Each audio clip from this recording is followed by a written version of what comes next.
See, my plan was to go over all the draft selections in one video, right, for the 49ers, right?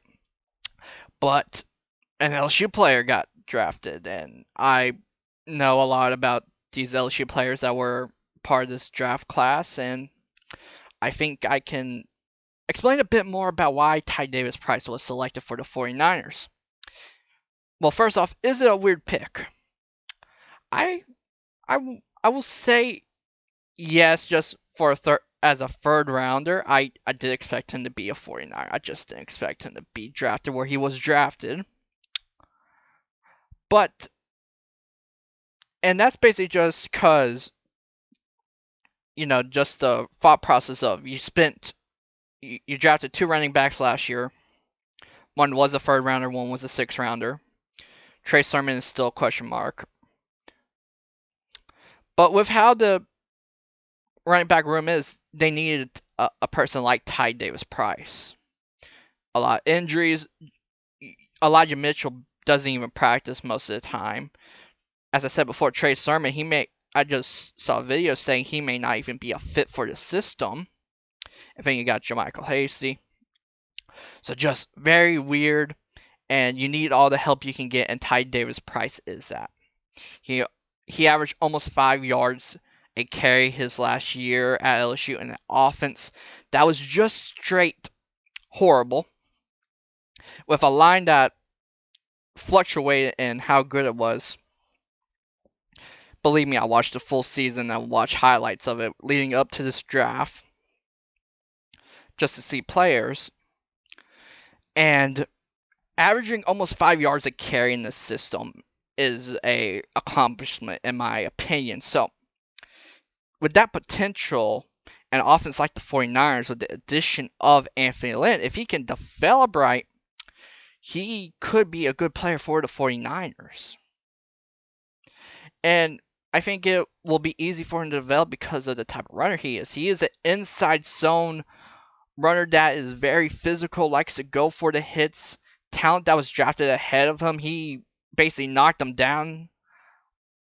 And just that's something the 49ers needs just for the RB room, that physical threat, and just to make sure Deebo Samuel has less carries. If Deebo Samuel doesn't want to have the carries, then a person like Ty Davis Price can help that out. And that's what interests me the most. Plus, with the addition of Anthony Lynn and what he is known for as a run game genius, as I said before, I expect him in this rotation just for those aspects. And if that wasn't enough, he's a great pass blocker for LSU, right? He did get beat a few times. I will say that, right? But most of the time, the quarterback had time to throw. And with how the line was, as I said before, fluctuating, that he had a lot of opportunities to block. And if he becomes a good blocker, that helps out a lot of players players that are usually into block. So that is why another reason I like him for the 49ers is blocking ability that could be developed into something great. And I think this is an important part of the type of person he is, right? So you see it last year, he wasn't supposed to really play. It was going to be another running back, but then he got academically ineligible, so Ty Davis got the start, and then he broke the single game record for LSU with rushing yards and never looked back for the season.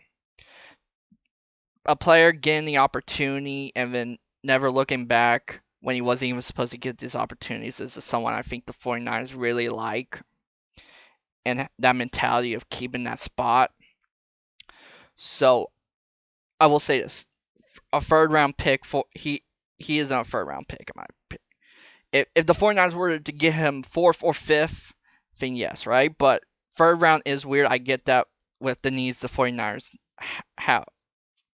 But the type of player he is, that I think it's worth it. And I hope you guys enjoyed this thought process of this look into Ty Davis Price. He is someone I watch. He was probably the funnest part of LSU. last season with an offense run by Jake Peetz of all people. And if you don't know who Jake Peetz is, good for you. And yeah, that will be it. If you want, like, subscribe, comment. If you don't feel like subscribe, well, first off, subscribing helps a lot because that gets my channel more views and all that as well. Likes do the same thing as well as a subscription. And if you don't feel like doing any of that, comments. That is great feedback for me as I develop this craft of talking to you guys. But that will be it for today. Hope you guys enjoyed this video, and I will see you guys probably next week.